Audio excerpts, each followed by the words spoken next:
Oke, baik. Assalamualaikum warahmatullahi wabarakatuh.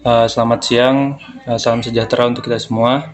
Yang saya hormati pada Bapak Dr. Rangga Firdaus, Eskom Mkom, selaku dosen pengampu mata kuliah Keamanan Sistem Komputer.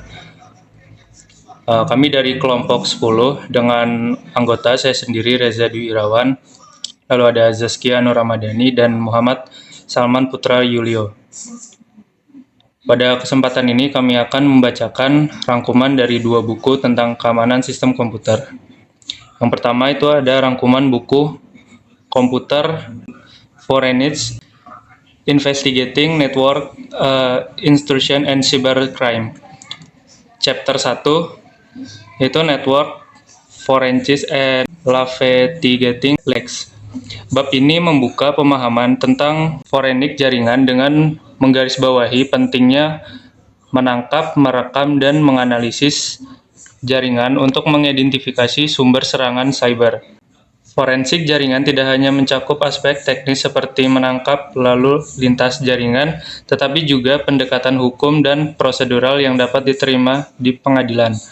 Studi kasus mengenai Wormzotop atau Mitop yang menyerang korporasi besar seperti CNN dan New York Times menunjukkan bagaimana kerjasama internasional dan bukti digital dari log serta koordinasi dengan otoritas seperti FBI dan Microsoft berperan penting dalam menangkap pelaku dalam waktu singkat.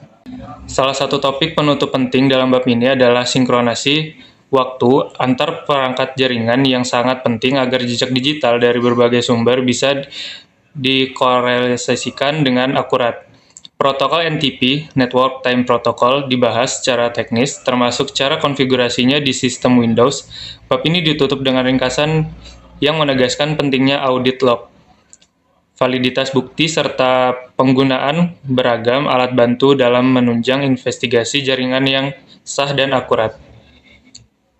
Lalu chapter 2 yaitu Investigating Network Traffic. Bab ini menguraikan metode dan pendekatan forensik dalam menyelidiki lalu lintas jaringan sehingga sumber bukti digital dalam kasus kejahatan siber. Di awal bab dibahas sebuah studi kasus tragis yang menampilkan peran penting analisis digital dalam mengungkap pelaku kejahatan. Melalui investigasi jaringan dalam log sistem, petugas dapat melacak aktivitas daring korban dan mengaitkannya dengan tersangka, memperlihatkan bagaimana forensik jaringan berkontribusi langsung pada penyelesaian kasus kriminal dunia nyata. Di bagian akhir, bab ini membahas proses dokumentasi bukti dan rekonstruksi kronologis kejadian digital melalui 3 pendekatan analisis. Yang pertama, temporal, untuk menentukan urutan waktu, relasional untuk menemukan keterkaitan antara aktor, dan fungsional untuk memahami pola dan penyebab insiden. Penutup bab ini menegaskan bahwa investigasi lalu lintas jaringan memerlukan kombinasi pemahaman teknis, strategi penyidikan, serta penggunaan alat bantu yang canggih untuk menghasilkan bukti yang sah dan kuat di pengadilan. Oke, selanjutnya. Baik, selanjutnya chapter 3 Investigating Web Attacks. Bab ini membuka pembahasan dengan mengidentifikasi sebagai tanda yang bisa menunjukkan bahwa sebuah serangan web sedang atau telah terjadi. Tanda-tanda umum meliputi lambatnya kinerja jaringan, redireksi URL yang tidak sesuai, pesan kelas seperti 500 internal server error, ribu server yang berulang, hingga anomali dalam log file. Dalam konteks ini, log berfungsi sebagai sumber informasi utama untuk mendeteksi dan menganalisis aktivitas yang tidak biasa di server atau aplikasi web. Bab ini kemudian menguraikan berbagai jenis serangan web, termasuk serangan terkenal seperti cross-site scripting, cross-site request forgery, SQL injection, code injection, command injection, cookie poisoning, buffer overflow, directory traversal, log tampering, dan zero-day attacks. Masing-masing jenis serangan dijelaskan secara teknis termasuk mekanisme menyusupkan dan dampaknya.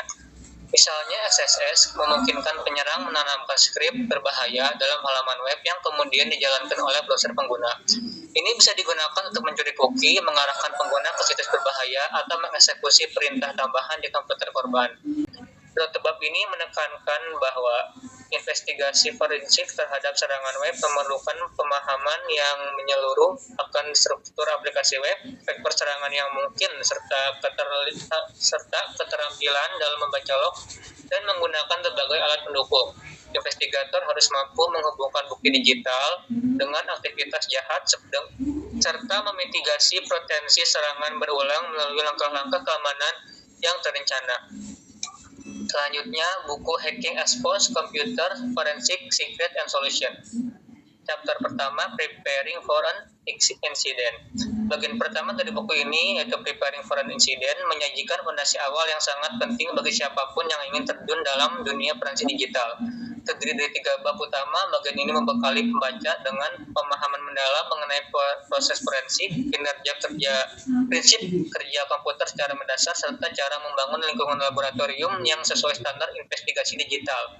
Sebab pertama yaitu the forensic process menjelaskan alur kerja investigasi forensik mulai dari identifikasi insiden, pengumpulan dan pelestarian bukti, analisis menyeluruh hingga produksi dan penyajian hasil investigasi kepada pihak berkepentingan termasuk di pengadilan. Di sini ditegaskan bahwa investigator forensik tidak hanya dituntut memiliki kemampuan teknis, tetapi juga harus memahami aspek legal, menjaga integritas bukti, serta memiliki prosedur kerja yang terdokumentasi dengan baik. Elemen penting seperti validasi silang atau cross-validation, terus justifikasi metode dan kepatuhan hukum menjadi bagian dari proses forensik yang profesional. Secara keseluruhan, chapter pertama menekankan bahwa kesiapan menghadapi insiden digital tidak hanya bergantung pada perangkat keras dan perangkat lunak, tetapi juga bergantung pada struktur metodologis, kompetensi teknis, serta kesiagaan prosedural investigator. Fondasi yang kuat dalam tahapan ini akan menjadi penentu keberhasilan dalam proses investigasi digital selanjutnya. Selanjutnya chapter kedua. Baik, yang selanjutnya chapter kedua yaitu Collecting the Evidence. Bagian kedua dari buku ini mengupas inti dari kegiatan forensik digital, pengumpulan bukti secara forensik yang sah dan akurat. Proses ini dimulai dari studi kasus berjudul The Collections Agency yang menggambarkan secara realistis tantangan dan dinamika yang dihadapi tim investigasi saat dihadapkan pada skala insiden yang ternyata jauh lebih luas dari yang diperkirakan. Dalam kasus tersebut, tim forensik harus beradaptasi dengan cepat, meningkatkan cakupan koleksi dari 2 sistem menjadi puluhan, memproses 63 hard drive dalam waktu 4 hari. Studi ini menekankan pentingnya kesiapan, kelengkapan alat, serta protokol pengumpulan data yang matang untuk memastikan proses dapat dilakukan tanpa merusak atau mengubah bukti asli. Subbab berikutnya, Forensically Sound Evidence Collection, memberikan penjelasan mendalam tentang bagaimana melakukan koleksi data dari sistem tunggal dengan cara yang sah dan dapat dipertanggungjawabkan di pengadilan.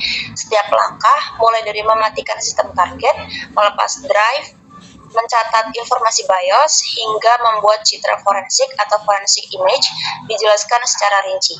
Penekanan besar diberikan pada pentingnya menjaga keutuhan bukti digital, menghindari modifikasi data, dan mendokumentasikan setiap tindakan dalam bentuk rantai bukti atau chain of custody yang kuat.